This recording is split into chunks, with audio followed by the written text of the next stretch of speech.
Zenbat kilometro daude zure etxetik Nafarroarenara? 88. 50 minutu. Gutxi. Kilometro ezagit baino, ordu bete eskas. Arrastorik ez. Ez, mi ilusen berdina galetu zidaten. Ez dakit zema zen. 3 edo lau. 52, holako bat.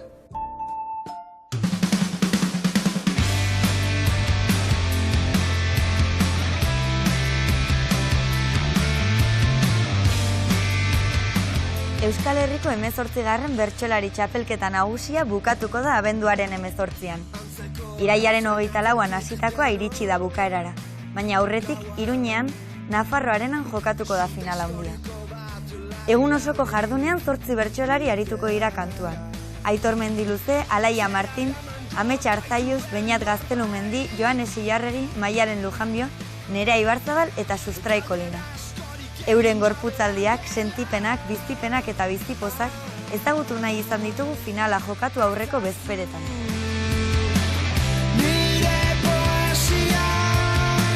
Euren bertso ibilbidean eskutik helduta irudikatu ditzakegu Alaia Martin eta Beñat Gaztelumendi.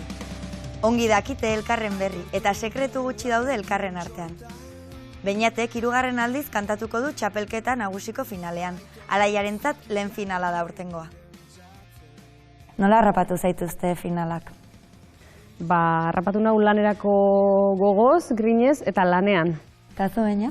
Nire kasuan, orain dela 5 urteko finalarekin arantza handi xamarra neukan, asko sufritu nuelako eta ez nuelako lortu inungo momentutan arrastorik usterik, eta amorru handi bat neukan eta amorru hori finalean atera nahi nuen, orduan niretzat aurten bereziki zen garrantzitsua finalera heltzea. Nola izaten da txapelketa bateko entrenamendua?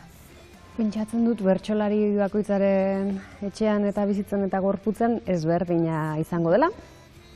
Eta gero nire kasuan behintzat txapelketa bakoitzan ere nahiko ezberdina izan da. Naiz eta guztietan kuaderno bat egon den. Eta kuaderno bat gehiago lotzen dut nik, uste dut orain kuaderno batzuk bete ondoren, egoteko leku batekin, egiteko leku batekin baino. Oso garaiz hasi nintzen, esango nuke urte bat lehenagotik hasi nintzela, nolabaiteko hitz bilaketan, doinu bilaketan, pentsatzen pixka bat nola hobetu edo zer hobetu nezaken bertxotan. Gero elkartzen hasi, noiz hasi ginen ez dakit, ziur, Udaberri aldera agian, badakit behin geratu ginela zerbait hartu eta zer egin nahi genuken edo nola aurre ikusten genuen udazken hori edo prestaketa hori hitz egiteko, eta helburu handiak jarri genizkola gure buruari, erronka eta proposamen eta plangintza zorrotz bat egin genuna, zeina ez dugun bete hortik, baina bai intentziotik eta hobetu nahitik eta ilusiotik hortik bai. Nik esan nuke nirea batetik hasi zela bain dela 5 urteko finalean eta finalaren ondoren, sentitu nuelako Ordibarteko txapelketan lanketa tekniko handia egin nuela, herrima aldetik, bertsoa nola josi, gauzaiek asko landu nituela eta igual faltatzen zaidala jarrera lantzea eta baita ere nire kokapena lantzea. Eta gero, Alaiarekin gelditu ginen Udaberri aldean edo, plangintza bat egin genuen bat ere bete ez duguna. Eta prestatzen ikuste Uztail aldera edo hasi nintzela txapelketara begira kuaderno batekin eta lanean eta biltzen serio irailetik aurrera. Txapelketan lanean edo orain aipatitugun entrenamendu hauetan hasi zinetenean, eaia buruan zenuten finalera joatea zuzenean. Inoiz ez dakazu buruan finalera zuzenean jungo zeranik, baina bai nire kasuan aurretik egon zeanean, nahi gabe zure burua hor kokatzen dezula, ez horre hongo zehalako baizik eta txapelketa aipatzen denean, txapelketa aurretik eukitako esperientzien arabera bizitzen dezulako eta nire esperientziak hortzo delako. Esango nuke helburua bazela finalera pasatzea niretzat, ilusio handia neukan eta helburu bezala esango nuke jarri niola nire buruari. Nire ilusioa hori zen, beraz, helburua ere ziurrenik bai. Hori bezain helburu zen sentsazio onak izatea holtzan eta sentsazio onak uztea. Ariketa batzuk baditu gogoan garriak direnak, ez? Txapelketak aurrera egiten duen heinean ikusleak ere batzuk apreziatzen ditut, alaia zure kasuan, zure ganbarakoek oihartzuna izan dute, eta gogoratuko dugu Amurrion kantatu zenuen ganbarakoa, titia ematen ari zinen publikoki, eta lehenengo bi bertsoetan horren kontra edo kritika egin zenuen, ez norbaitek gaizki hitz egin zizula, eta bueno, berari kantatu zenion, eta hirugarrenean zure aurrari zuzendu zinen. Fiskat, horre harakatzearen, nola egituratzen da olako ganbarako bat? Ikusten nuen amorrua zela emozioa eta amorrua zela zeri erantzuna eta erantzunari pixuan bertzitzaiola, baina bueno, gero xamurretik ere egin behar bat ikusten nuen eta orokorrean bizitzan, baina bertxotan eta gai honen aurrean ere itxiera ilunago bat edo aserretik bizi beharrean eta aserretik erantzun eta errematatu, bueno, argitasun pixka bat edo beste buelta bat. Bilatzen diot azken boladan uste dut esateko daukadanari eta momentu horretan ere alatera zitzaidan, ez? Bi urtetan pasatuak hainbat ta hainbat une txar, zenbat titiburu zauriz eta zenbat senda belar, baina ikasten joan gara, denbora dago galtzear, ta oraindik ere zara, hain auskor eta hain mehar, beraz nere txiki polit, zuk behar banauzu behar, hartzazu lasai titia eta lasai egin negar, ta nahi dugun erritmoan askatuko dugu elkar. Ta nahi dugun erritmoan askatuko dugu elkar.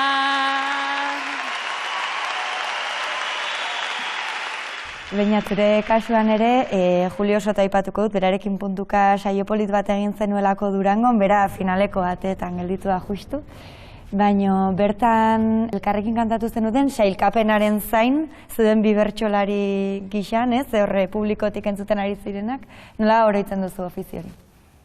Bueno, gogoratzen dut, hasteko Juliorekin kantatzea Durango niretzat berezia izan zen, eta nik puntutan disfrutatu egin nuen, eta gaina gehiago disfrutatzen nuen, bera ere gozatzen ikusten nuelako, eta bueno, uste bion artean osatu genuela, gaia pare-parean tokatu zitzaigun. Hau da giro tristea, hau da saio txarra, nik uste daukatela hobetu beharra. Nundik atera da hain kuadrilla baldarra, Gaztelu mendi flojo ta iskas bizkarra, ta mendi luzere espero nun gehiago. Ona etorri ezpalitz igual berak naio, Aserako agurretan denek gaur zer saio. saioa nahiko luze nunbait egintzaio, Gaztelu mendi hori bai dela zozoa. Berso eharrak baino ez mamiz osoa. Ez dakit nora duen ark zuzentzen soa. Gaurro beren asoto zegrazio osoa. Baina bueno ez pentsa hori ere justu. Ez dela pasatuko egin dut apustu. 700 puntu ez lehenengoak ustu. Haien ametsak baietz gaurkoan zapuztu, ta saioa alkaiza ondo hasi da baina. nik uste zula ote zene gaina. Hori nahiko dotore joan zaioala jaina. Ez du nahi bezala gaur dantzatu bimin gaina. Nafarroko finala egin zune arra. Juliok zeukan pixkat hobetu beharra. Suerte txarrak ekartzen du ala beharra. Baina ez da izaten soilik suerte txarra. Baino Juliorekin ez dezagun segi. Einaut bere taberna ta sagardotegi. Inoiz ez da egoten isilik ta geldi. Gu pasatuko gara talare gaitzerdi. Baino heldu da eta kantatu dezala. Idazkaria ere joan denez ala. Prun, prun, prun, tamborrotxak puntuak ta ala. Ospa dezagun lortu bagenu bezala. Bukatzeko, Beñat nola azalduko zenioke Alaiari zer den final batean kantatzea? Bueno, ez dut uste azaldu behar ondiri daukanik. Nik ere zakialako oso zea azaldu, bi finaletan kantatu dut, eta biak hain diferenteak izan dira, ez dakit zer esan. Eta Alaiazuk nola imaginatzen duzu? Irudikatzen dut egun eder bat, egun handi bat, eta batez ere uste dut hitza hori dela aukera brutal bat. Honena emateko, eta honena ematea beti ez denez irteten agian, honena emateko intentzio segun oso bat pasatzeko izugarrizko paisaia ederra, eta bestetik argazki bat, oraindik egiteke dagoen bide bat izanagatik, argazkian aldaketa bat, feminismoaren olatuak eta hainbeste babestu eta eutsi gaituen olatu horrek, eukiko ditugu, ez? Zipristin batzuk final handi horretan, orduan alde hortatik ere unkigarria eta aberatsagoa izango denaren sentipena daukat. Zer gozalduko duzu finaleko egunean? Infusio bat eta olioarekin ogia eta txokolate pixkat ezagite. Egunero bezala fruta pixka bat eta kafesne bat eta Ea gozaltzen dudan. Ez dakit aurreko unetik noa eta jartzen diguena. Makarroiak. Goizero gozaltzen dudan. Kafea eta ogia eta olioa. Erosi nuen kakahuetezko mantekila gotainerako, torrutik gozaltzen dut beti hori.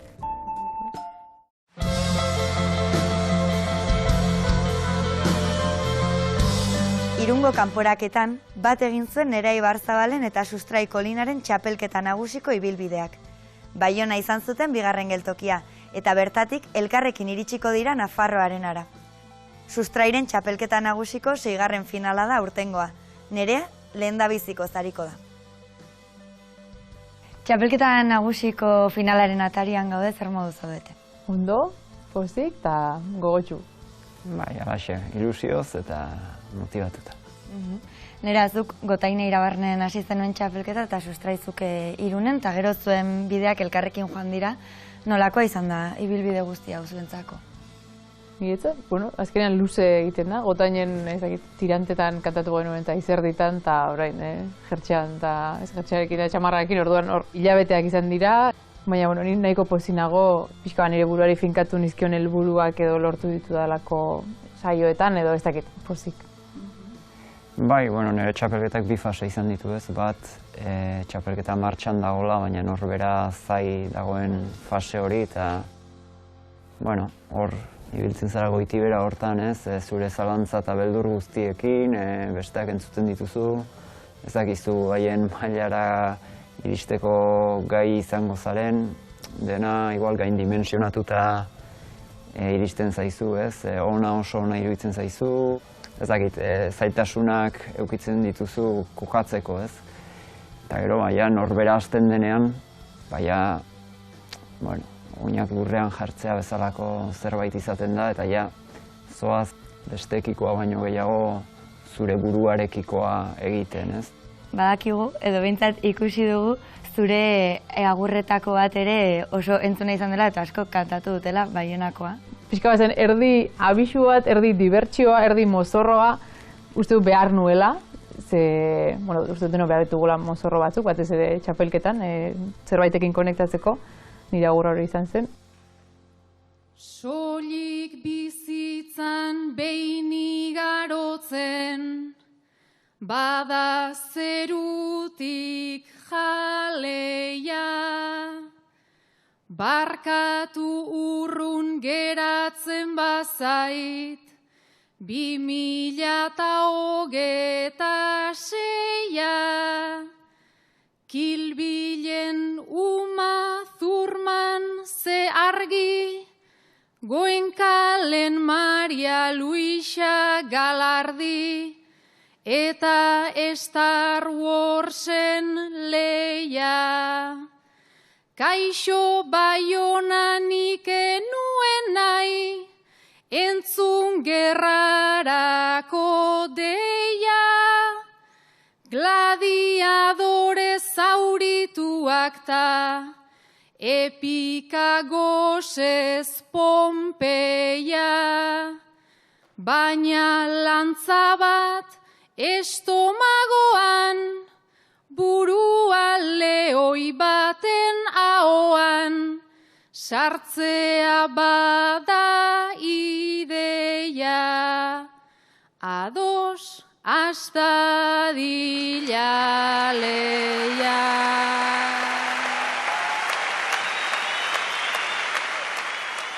Elkarrekin kantatu zenuten ariketa bat gogoratzearren, Irunen 8ko nagusian, oroitzen duzue nola kantatu zenuten alarmei buruz, lapurretei buruz? Bersoak ez ditut gogoratzen, baina gogoratzen dut gorputzaldia. Lehenengo ofizioa zen txapelketan, eta gogoratzen dut bersotan ari nintzela, baina ez burutik. Ari nintzela aurreko asteetako prestaketa emozionaletik.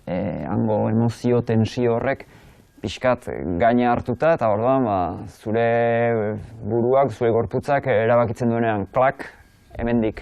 Eta hori goratzen dut, errez etortzen zitzaizkidala ideiak, errez etortzen zitzaizkidala bersoak, baina ez neukala haien gaineko kontrolik. Bazijoaztela eta ni pixkat atzetik, ez? Txakurrak paseatzen zuela jabea, eta ez jabeak txakurra pixkat holaxe. Nik ofizio hori entzun nuenean, zen nuen, ze gai hona pila gustatzen zait, eta gero gertatzen zitzaidan, entzun nuela sustrai esaten nuen, hori zen. Botatzen nuela zerbait eta sustraik asko zoeto, azaltzen zuela horrengo bertsoa, eta ze ondo, ze ona. Nerea eta sustrai, duela zenbait aste, zuen auzoko etxe batean lapurrak sartu ziren. Geroztik, zaintza kameren eta alarma sistemen iragarkiak heldu zaizkizue gutunontzira.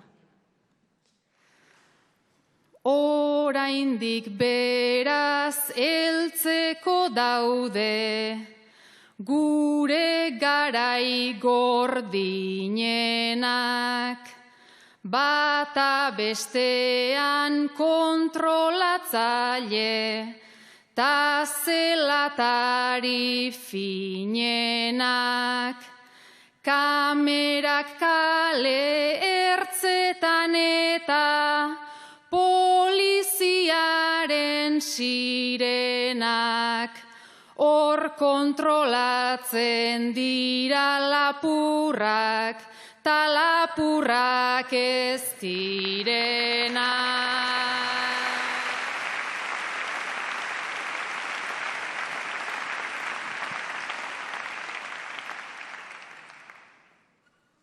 Naiz gizarteak esan behar luken libre izaten ausartu, nahiago dugu gure oskolan barneratuta zahartu.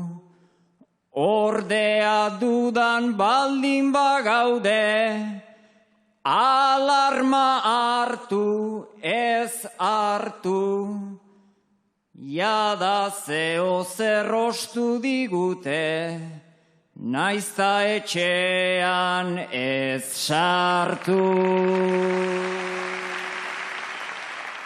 Sustraita, zure bertsoaldi bat ere hartu dugu aipatzeko, dela Baionan egin zenuen ganbarakoa. Hilkutxa barrutik kantatu zenuen, egin zenuen fantasia, komedia, tragedia moduko bat, eta nahiko genizuke galdetu nola iristen den pertsona edo bertsolaria kantatzera, gainak bere hiletan kantatu dela edo.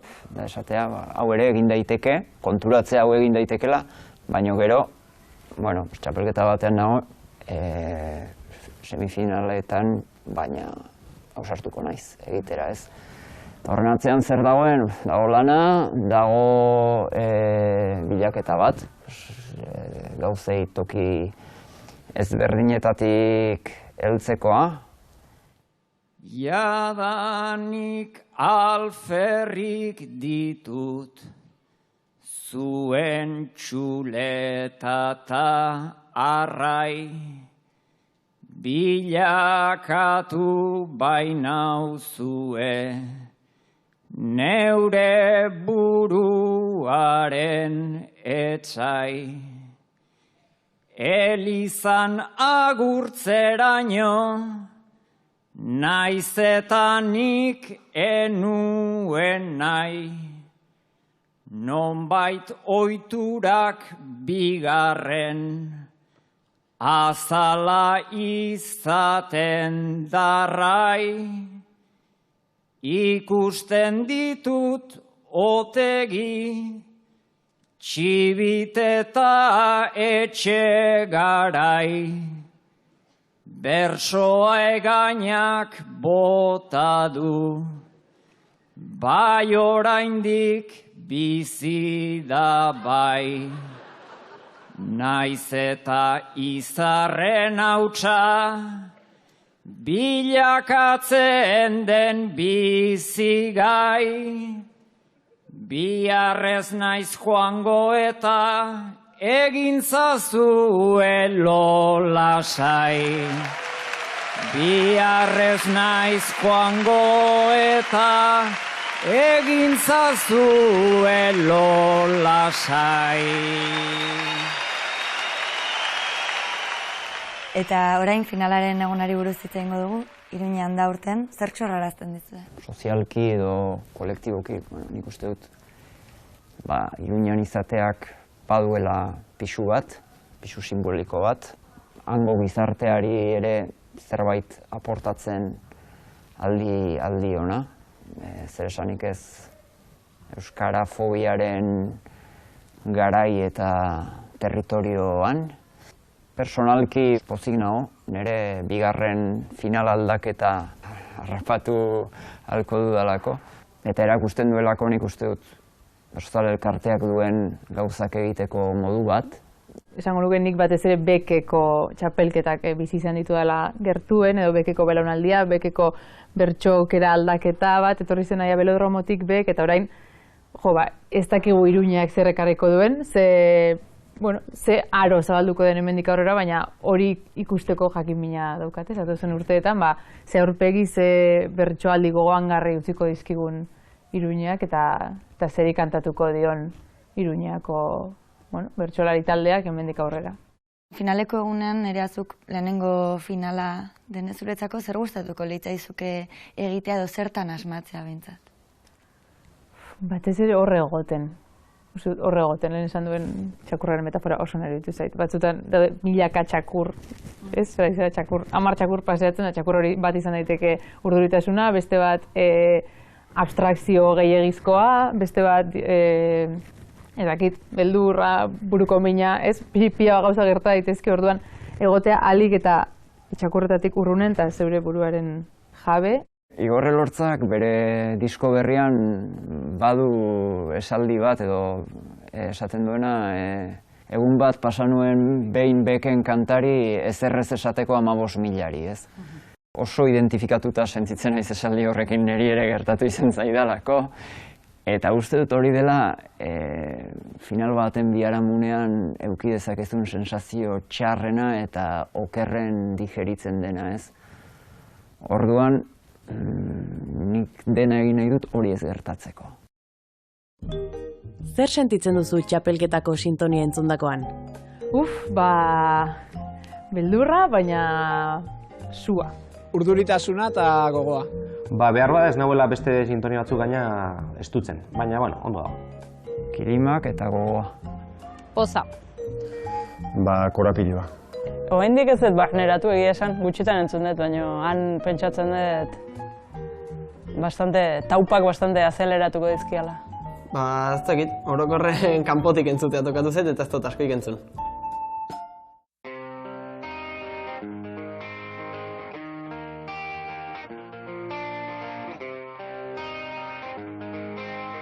Astigarroako ipintza sagardotegiko kupelek Aitor Mendiluzeren eta Joanes Ilarregiren bertso bat baino gehiago entzun dituzte. Adinez, finaleko zarrena eta gaztena elkartu ditugu. Aitorrek, 6. Euskal Herriko finala du aurtengoa. Joanes lehen aldiz iritsi da. Baino biek dute ilusio bera. Txapelketako gaztenetako bat zarazu, Joanes, eta zu veteranetako bat, Aitor? Zarra esanlik, Zarra esanlik ere, bai. Zer esango zeniokete elkarri orain finalerako egun gutxi falta direla? Esan, kristonak. Esan, baina arte bezala, ez? Bueno, nire aldetik lasai hartzeko. Txapelketa azkenean olatua bezala eta bi aukera daude. O zu olatuan jun, o olatuak zu eraman. Galdu aldin bada, gainera juten saiatu gara. Ez da beti erreza, ze faktore asko daude, baina gozatzeko momentua die eta gozatzea. Bueno, oraindik egun batzuk falta die eta, orain gauden bezala mai bueltan saiatuko naiz, truko batzuk edo dendenak seguro dizkitela kontatuko, baina, batzuk behintzat aber ematen dizkiten, eta... Nolako txapelketa izan da zuena, nola ikusi duzu ez zuen burua eta zuek ere nola sentitu zarete saio guzti hauetan zehar? Nik zalantzaik gabe luzea, oso luzea intzait. Kontutan hartuta, final laurdenetan arrasaten, lehenbiziko asteburun kantatzea tokatu zitzaien, eta gero Elizondo eta azkeneko hau Bilbon. Eta batetik bestera, ikaragarrizko denbora tartea, bizitzako beste momentu baten azkar pasatuko zien egunek, mantxo pasatu zaizkit. Nik bizitu dut, bide bat bezala, bide polit bat bezala, eta batez ere ikasketa prozesu bezala. Ni nire kasuan izugarri motza. Lehen hitz egiten ez, nire txapelketa osoak iraungo du, Joanesen bi final aurrekoen arteko tartea baino gutxiago. Orduan, aldetatik motza, baina aurreko txapelketan ere berdin gertatu zitzaidan, ez? Hilebete pasatxoan hasita buka. Hori txapelketako parte hartzeari dagokionez, txapelketa bera guretzat askoz lehenago hasten da, eta hilebete asko dira, bueltaka, eta burua jaten, eta ondoko belarria jaten, eta bestenak entzuten, eta neuk ere alde hortatik bide polirua dezela. Eta zuek kantatu dituzuen saioetan, ze bertsoaldirekin gelditzen zareten, nun kantatu zenuten, benetan, gustora? Ez dakit, Durangoko saioan adiz puntutakoan einautekin egin nuen saioarekin gustora gelditu nintzen, behar bada egin nuen lanagatik, emaitza bere bat izango zen, baina batez lanagatik, gramateko moduagatik, Beñatek egindako saioan, lenguan ametxekin egindakoan ere bai. Aitor eta Beñat lagunak zarete. Gertu biziarren, azken aldian gutxitan egoten zarete elkarrekin. Aitor, Beñatek proposatu dizu, hemendik aurrera, astero hitzordu bat finkatzea. Aspaldi aukera murritza, ezin egon ezin mintza, hobe guztia garai batean bezala balitza.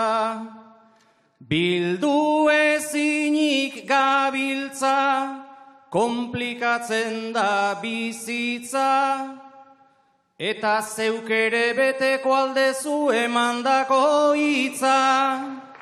Eta zeuk ere beteko aldezu emandako hitza.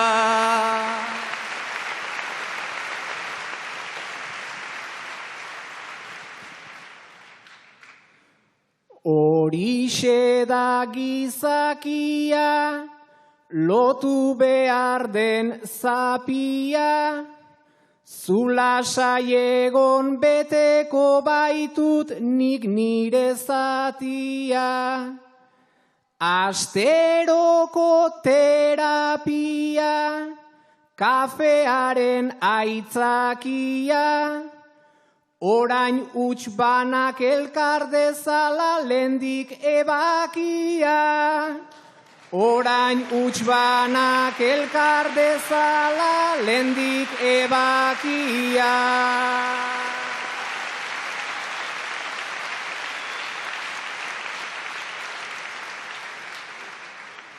Bapo adiskide, bapo, beraz da kafetarako, aspaldi nunbait aukera hundirik etzen hortarako. Elkartu ez geralako, igual galdetu beharko, bainat zergatik bildu nahi dezu eta zertarako. Bainat zergatik bildu nahi dezu eta zertarako.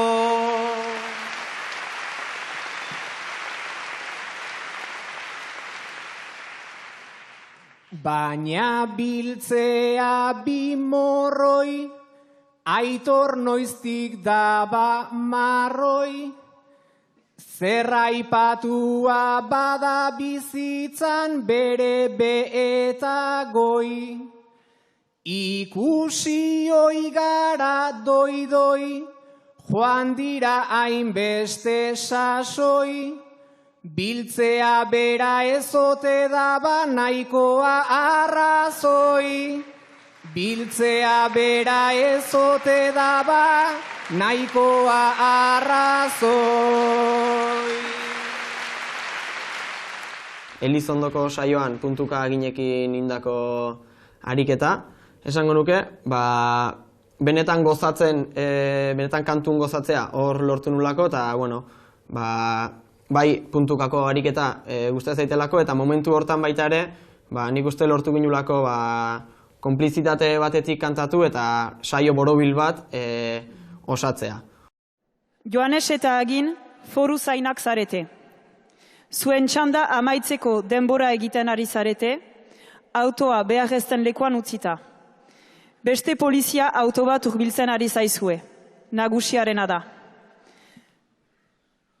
Doble filan jarrita, kafe bat hartuta. Turnoa behar baita, hasi eta buka. Lotxarik ez dugula, ezin da izkuta. Alperrak izatea, ez da gure kulpa. Horrela jaio ginean mundu honetara. Ta ala joan gara bertatik bertara. Polizia ez dena irakaslea da. Bombero izateko alferregi gara. Kotxearen kapoan ipurdia jarri. Eta kontu politiak kontatu elkarri. Nagusia heldu data ipurdia larri. Baino bera ere hola egoten da sarri. Guk ere baitiogu ari ikasia.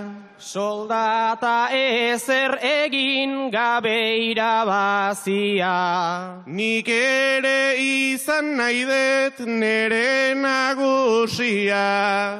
Poliziak herrian haze garrantzia.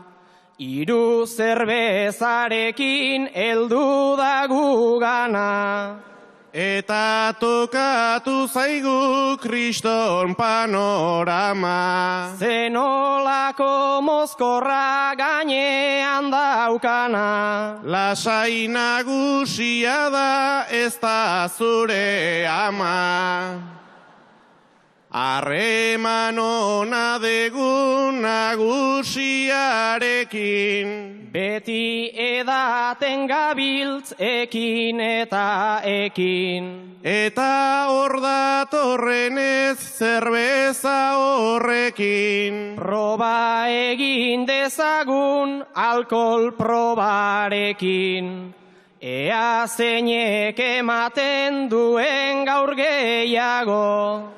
Apustu kontuetan ni oiuta nago. Hortan den nagusia gainetik handago. Arrek whiskitik ere egiten du trago.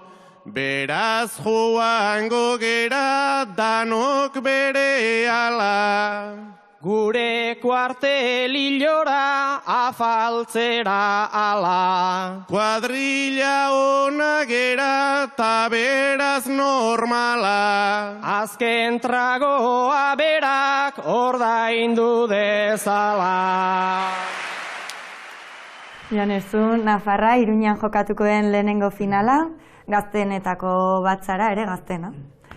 Hori zer da zuretzako? Nola ez, ohore bat ez, lehenbiziko gauze, urte asko ez dakit aurrekoan irakurri nun datu ez dakitzen 50 edo ez dakitzen bat urte joan dien, azkeneko aldiz Nafar bat finalen izan zenetiken. Eta nik uste aurten, bazebilela zurrumurru moduko bat ez, Iruñan finala izan da, Nafarroan izan da, Nafar batek bai edo bai egon behar do. Bueno, zurrumurru edo... Bai, gogo bat. Bueno, bai, gogo bat, bazeola hortarako. Eta, bueno, paper hori betetzek, ohorea eta pozare bai ematen dit. Finala bera Iruñen itek, badauken ikuste balio bat, bai Nafar bertsogintzarekiko, eta, bueno, azken urtetan eman dien aldaketa guztiekiko. Eta, bueno, poza handi bat horren parte izategatik. Guazen orain, sukaldeko lanera, elkarrekin prestatu duzue txapelketa, nola izan da holako txapelketa baten prestaketa, nola izaten da atzeko alde hori? Bueno, guk broman beti esaten dugu batez ere fisiko lantzen dugula asko. Afari asko egin ditugu, asko. Bueno, nik beti esaten denik, enaiz ona etxean prestatzen. Ez dut kuadernoan lanik egiten, eta egin beharko nuke, eta gero askotan faltan botatzen dut, baina ez dut balio horretarako. Orduan, nire kasuan prestakuntza egiten da batez ere bildu, egon, hitz egin, kantatu, elkarri, kritikak edo ekarpenak egin. Nolabait besteen iritzia entzuteak edo besteen ekarpena entzuteak begira zabaltzen dizu, ezta? Eta gai baten aurrean edo ariketa baten aurrean nola kolokatu, nun jarri, nundik begiratu ariketa horri edo nundik tira, asko besteek ematen zuten zerbait da. Bai, nik uste prestaketak bi zati bezala edo eduki ditola, ez? Bat aipatutakoa, biek aipatu ditu, baina bat hori bertxotara gehiago bideratutakoa, ez? Elkartu, gai bat jarri, kantatu, eta gero saiatu tripek ateratzen horreri, hori bertsoari dagokiona. Baina gero, beti erdi brometan esaten den hori ez, afari bueltan, tamai bueltan, eta ez da izer, nik uste horrek bai, badaukela bere garrantzi eta bere pixue prestaketa baten, azkenen horre bai asko ikasten delako. Zertara joango zarete Nafarroaren ara? Ni beti esaten dut gauza bera, ni bersota joango nez. Bersotan egin nahi nuke, dakidan edo ustez dakidan moduan, hortik aldan gertuen bersotan egin, eta batez ere eguna gozatu bersotan. Nik nahiko nuke, batez ere borobildu, esan ezagun. Nire txapelketako arte bai eukidoko zotik eta gazitik, eta nahiko nuke gozatu bersotanin, eta lortu nik beretan egiten duten bezala, plaza hortan kantatzea. Olatu hori hartzea eta ez olatu horrek ni ez hartzea.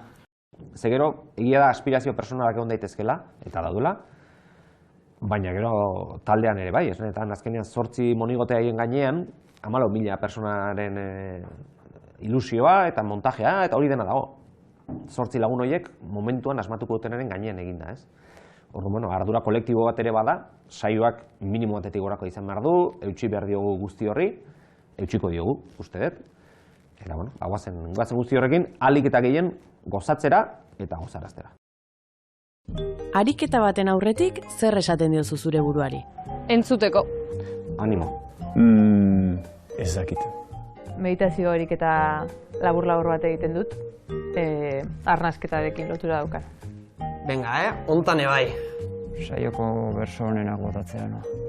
Ez zer berzirik ez, konzentratzen saiatu eta ekin. Oraingoan bai.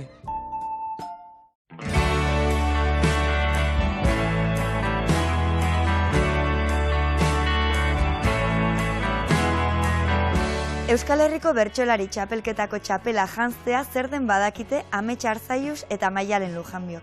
2013ko txapelduna da Amets, 2019 eta 2017koa Maialen. Bi final aurreko jokatuta, iritsiko da Amets Nafarro Arenako oholtzara. Maialenek finalekoa izango du txapelketako lehen eta azken saioa. Esperientzia luzea duzu biek txapelketan, baina egia urtetik urtera aldagai desberdinak daudela finalean bertan. Aurten ze desberdintasun ikusten diozue, finalari eta txapelketari. Irakurketa egin lehike zer una begira desberdinetatik, baina grosso modo eta oroa esango nuke aurtengo txapelketak nabarmen uste dut markatzen dula aldaketa bat talde horrek erakusten dulako nolabait bertsolaritzaren ibilbidean aurrera pauso bat edo aldaketa bat.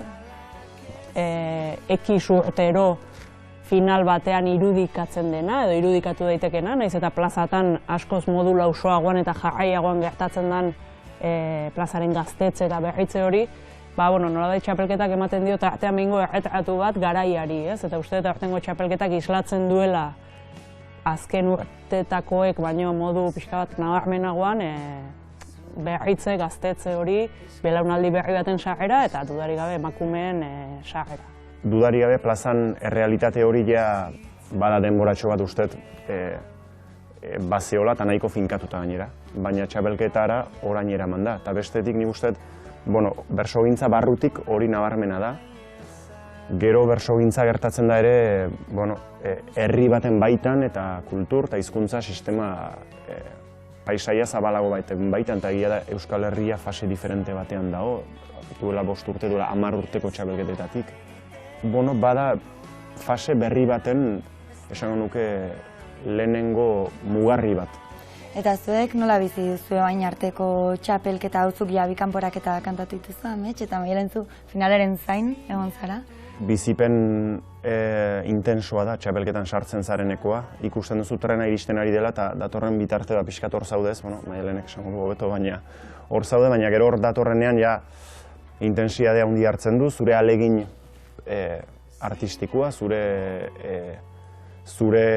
goguak, zure berso molde hori konzentratzen saiatzen zea hor aplikatzeko, eta hor daude zure pozak, zure frustrazioak daia bizitzen hastentzea. Kanporatu egin zintuzten, bizitza erabat aldatu zaizu. Enintzen oroitzen mesiz, Josia bainintzen esiz, neure mugazta gabeziz, ohartuz joan nintzen eziz. Ta enintzen bizi inoiz izango, enintzen ura sinetxiz. Makala nintzen, baldarra nintzen, dena aitaren erentziz. Naizta askotan galtzen genuen, ta batzutan diferentziz. Pozik nentorren txokolatezko bokadillo bat irentziz. Bokadillo bat irentziz.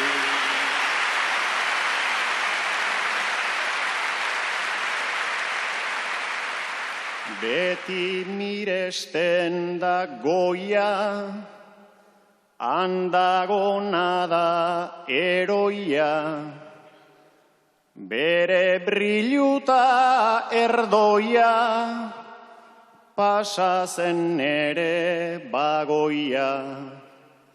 Nere galtza motx, nere galtzerdi, eta nere espaloia. Garitan oren nik izar bat, bi izki bistan doidoia, naiz kanporatu ninduten eta hanbukatu zen lehoia, nik bizitzarian katartetik pasatzen diot baloia. Pasatzen diot baloia.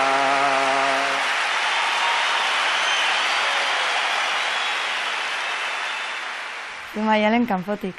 Bai, ni ere borrokan, baina gero borroka hori jende horrean oraindik azaldu gabe, ezta. Ez dakit, aroa da bizipena, pixka bat kanpoan zaudenean, ze azkenean kanpoan ez zaude. Azkenean kantatzen nahi dianak kideak dira, lagunak dira, lagun minak dira, berso eskolan zurekin nahitu dianak dira, eta kiston empatia sortzen dizu haiekan ikusteak, eta zure burua ikusten dezueten gabe. Ibilbide bati buruz ari gara, eta jendeak pentsatzen du, publikoak uste du irailean, ez, hasten dela ibilbide hori, baina gero egiazki askoz lehenago hasten da zuen prestaketa, zuen txapelketaren hasiera. Bueno, nik esango nuke txapelketa hasten dala niretzat, eta igual gehi nontzat zain niretzat, ja jendea hortaz hitz egiten hasten zaizunean. Normalean izaten da urte hortan. Urtea hasten denean, nahiz eta abenduan den finala, urte bukaeran, ja urtean txapelketa urtea. Eta bada momentu da niretzat oso seinalatua eta izaten da representatu dezake lehenengo bertso eskola egiten dezunekoak, egiten dezuneko momentuak, ez da? Ze gu, ni normalki bestela urtean zer enez bertso eskola juten, ez bada festara edo afaritara eta baina ez kantatzera. Eta txapelketa garaian, bai, ez, tarteka bertso eskola joten zera. Niretzat bertso eskolara lehen aldiz jute horrek markatzen du nolabaiteko olako mugimendu arraro bat, norbere posturan eta buru makinarian, eta horrek ohartarazten dizu nola txapelketa dan bersogintzaren barruko genero desberdin bat. Finalaren egunari buruz hitz egingo dugu orain, Iruñean da, zer da hori zuentzako? Bueno, netzat ilusio handia da Iruñean izatea finala. Ezagir, nolabait zentzua ematen dio, ondo kokatzen du eta kontestualizatzen du niretzat txapelketek suposatzen dutena. Alegia, gu ez gerala ari txapelketan karrera individual batian, zein dan bersotan honena ebazten, zenbat eta jende gehiago hobeto. Bueno, Iruña Nafarroa da, eta ustet Nafarroako egoeran konkretuki, euskararen herriari eusten dio jende antolatu batek eta gihar zibil batek, eta behar bada instituzioen partetik ez du hainbesteko laguntza, ez bada traba esango nuke batzutan, eta bada modu bat jende horri guztiari bat eskerrak emateko, gehi indarra eta arnasa emateko eta elikatzeko beren grina. Aurten errepikatzen diren aurpegiak daude finalean, baina baita aurpegi berriak ere. Nola ikusten duzu finalisten argazkia? Nire ustez ukaezina da, ni izugarri ezagit oso pozik nago pertsonalki, baina uste dut daukala esangura politiko bat honek, hiru emakume oholtzan egoteak, nolabait ezagit justizia historikoa miligramo batzuk itzultzen hasi dela, ez inork erregalatuta noski, jendeak lan eginda eta hala merezita, baina uste dut plazari erantzuten dion irudi bat badela, eta plazan emakumezko bersolariak erabat presente eta erabat muinean dauden bersolariak diala, eta falta zela olako klak hori, ez da? Azkenean lehen esan duguna, txapelketak askotan argazki bat ematen dio garai bati, ez? Eta plazan gertatzen ari zenaren errekonozimentu eta gerpen bistako hori falta zen, ez? Eta, ni personalki benetan poza handia daukat horrekin. Horren parte izatea, uste dut guretzat ere, gu pixka veterano bezala konsideratuta, niretzat behintzat izugarri pozgarria dela. Ikustea nola ez finalean daudena bakarrik, semifinaletan ehundan talde ikusi, eta ze proposamen, ze jende, ze gazte jende, ze indar datorren hor, ze ikuspegi, ze bersokera, eta norbera hor parte izatea, benetan ederra da. Benetan niretzat nik suerte bezala bizidet. Bai, bueno, Iruñera joatea, emon beharreko pausu bet. Nafarroan bertolaritza gora doala argi dago, eta hau izango da eurentzako itzelesko salto bat. Guretzako oin urte batzutako izan moduen, guretzako Bizkaire ekartzea, eta ez Bizkaire edonora, ingurune erraldunera, Barakaldora. Esan nahi handia du, ez? Esan nahi handia du. Nafarroan oain Iruña herrira eta bertsolaritza iritsi da dezente, Iruña herrin eta bertsolaritza asko zabaldu da. Eta balio baldin badu Nafarroan bertsolaritza indartzeko. Biziki gauza hona dela iruditzen zait. Naiz eta bekera ez itzultzeak uzten duen arantzatxo bat, ala ere. Eta Iruña berez ere gustuko dugunez, ongi eta Nafarroara joitearen ustez gauza hona da. Iruña da gauza asko, ez bakarrik finala izango den lekua, baizik eta hiria bera, ez? Gehiago ikusten dute ubikatuagoa hirian bertan, eta horrek inpaktu handiagoa sortu dezakela Iruñarrentzat, bereziki eta Nafarrentzat. Saioak kantatzeko garaian ez da alde handirik izango beken izan edo Navarraren izan. Beste gauza batzuek baldintzatuko dute. Ederra da Iruñan kanta alizatea. Madrilen izango balitze fango gineak. Eta Iruña, Bilbotik Iruñara aldatzea bakarrik ikusi da. Ikusten da, bertsozalegoan, euskalduntasunean, zima, Zapan Nafarroa. Eta gainera esango dut, Nafarroko bertsolaritzak azkenengo urteetan eukidaren bilakaera ikusita zakit, Nafarroa izango balitz, ez espalitz izango Nafarroa be, zentzu guzti eukiko leukela ez. Guretzat bada gure etxera ekartzea eta aldarrikatzea, ez? Nafarroaren euskalduntasuna eta Iruñarena, ez? Kaixo, Idoia! Bueno, atxeatxe kaixo! Nora zoaz etxe guzti hartuta? Nora joango naiz, Iruñera, nora Iruñera, Nafarroaren ara, Euskal Herriko bertsolari txapelketa nagusiko 18. finalera noa. Idoia baino, bihar da. Bueno, bihar da, baina prest egon behar du, ni dagoeneko, 4 aldiz, hartu dut ja sarrera, atera dut, beste 2 aldiz, gutxinez, autobuseko tiketa, eta QR-are bazpare tatuatu egin dut. Ni enez geratuko, Nafarroaren nara sartu gabe, atxu, Eta horren beste traste zertarak, trotineta ere badara matu? Dana, bueno, izu egun luzea da, gauza asko, pikatzeko, azukre jetxierak ere egoten dira. Por cierto, nahi duzu zerbait? Bale, karri. Mira, eta trotineta, noski, ni autobesetik jetxi, eta Nafarroaren ara, korrik asiztu bizian joango naiz, leku hartzera. Eta gero ja traste guztiek kuadrilakoak ekarriko dituzte. Ikusten dut oso antolatuta zaudetela, Ez da, lehen biziko aldia, joaten ganera final batera, esedez. Ui, eta pankarta bat ere egin duzu, norra animatzeko. Noski, norra izango daba. Egin dut 5 metrotako pankarta bat, Amuriza animatzeko. Jartzen du, amu, Amuriza. Zuk uste nezu ikusiko du lado, ilusio egingo diola? Ikusiko du usteet, Alera, Idoia, igual pixka bat pasazara. Nola, detalle bada bakarrikan. Eta bide batez, bira, gauza bat galdetu behar nizun. Olatuen kontu hau eta antolatuta dagoeneko? Ze olatu? Olatuak, hori, badakizue, finalean osoikoa da, ez da, dana hasiko gara, eta noski, batzuk hasten dira, alde batetik, beste batzuk hasten dira, beste aldetik, hori antolatu beharra dago. Eta gero pistakoek ez dakite zerra. Hori da, beraz, bertsozale elkartetik ez dakit zein den araua edo zein izango den antolaketa. Ez dakit galdetuko nahi baduzu. Bai, mesedez, eta inorrez balin badago horretarako, ni jarriko naiz, eta igoko naiz, trampaldo gainera, eta jarriko ditut. Bueno, atxe-atxezke urduri nago, nik uste dut gaur ez dudala lorik egingo. Bueno, Idoia, begira, utziko zaitut. Zori zure goxokiak. Olatuari buruz zerre balin badakit idatzeko dizut, bale? Ados. Eta listo. Eta azuk zerre, hemen bar duzulo edo? Bai, orain etorriko dira kuadrillakoak eta kanpinarekin eta hemen pasatzeko gaua, beraz? Bueno, bihar dela egun handia! Bueno, Idoia, bihar arte. Agur, atxe-atxe! Agur, Idoia. Bihar arte! Bihar arte! Zen majaneska. Berritasunez beteta, datorra urtengo finala. Iruñara mugitu da, gure puntu kardinala. Ia izan nahi nuke biak, zarrata originala.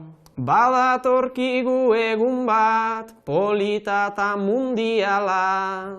Ea gozatzen duzuen guk sufritzen dugun ala. Ea bat denbelezten hasten dinbili danbala.